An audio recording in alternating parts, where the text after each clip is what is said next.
If you've ever been in love with someone who made you feel small without realizing it, watch this story till the end. Because what happened that night changed everything I thought I knew about strength, pride, and what it really means to love someone. The night started like any other Friday evening. Dinner with friends, laughter bouncing off the walls, the clinking of glasses, stories flowing easily between us. My wife, Claire, was radiant as always, confident, charming, the kind of woman who could make a whole room light up just by talking. I've never been the loud one. I'm the listener, the quiet one, the man who watches before speaking. It's not shyness, it's just who I am. Calm, grounded. And for the longest time, she loved that about me. But that night, she mistook my silence for weakness. It started harmlessly.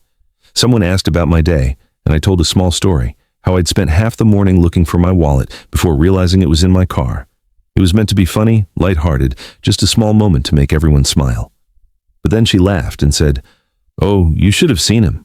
He turned the house upside down. He was so sure the dog ate it." Everyone chuckled, and I laughed too.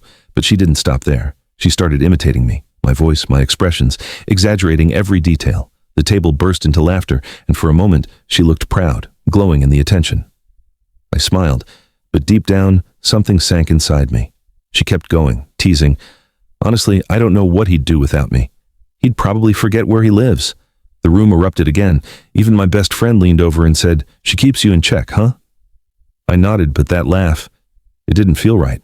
Then it hit me. I was the joke, not the story, me. And in that moment, the laughter didn't sound like laughter anymore. It sounded like distance. I stayed calm. I didn't argue, didn't embarrass her back. But when the room finally quieted, I lifted my glass and said gently, "You're right, Claire. I probably would be lost without you, especially while I'm busy managing 4 departments and making sure we still have a home to come back to." The laughter stopped. Completely. It wasn't a threat. It wasn't even anger. It was truth, plain and simple. Claire froze. Her smile fell. Around the table, I could feel the shift, whispers, surprised glances, because I never talk about work, never about money, never about what I do behind the scenes.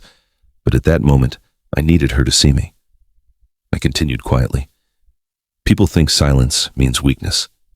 But sometimes silence just means we're focused. No one spoke. Even the waiter hesitated to approach. I looked at her, the woman I loved, and saw something in her eyes I hadn't seen before. Guilt, realization. She didn't speak for the rest of the night. When we got home, the silence between us was heavy. She tried to explain, her voice trembling. "I was just joking, Daniel. I didn't mean it like that," I nodded. "I know," I said softly.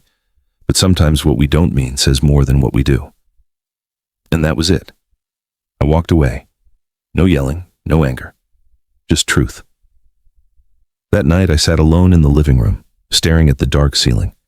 For years I'd believed that staying calm made me strong, and it does. But that night, it also made me invisible. The next few days were quiet. She was kind but distant, clearly carrying the weight of what happened. And honestly, I didn't want revenge. I just wanted respect. A week later, I came home from work to find dinner ready, my favorite meal. Next to the plate, a small note. It said, "I'm sorry." I forgot how strong quiet can be. That simple sentence meant more to me than any apology ever could. Over time, she changed. The teasing stopped. The tone softened. She began asking about my day, listening for once instead of talking over me. And that's when I realized, love isn't about who talks louder. It's about who listens deeper. Now, whenever we're out with friends and laughter fills the air, she sometimes reaches for my hand under the table, a small gesture that says, "I see you." And every time I look at her, I remember that night, the night I learned that real strength doesn't shout, it speaks once, and it's enough.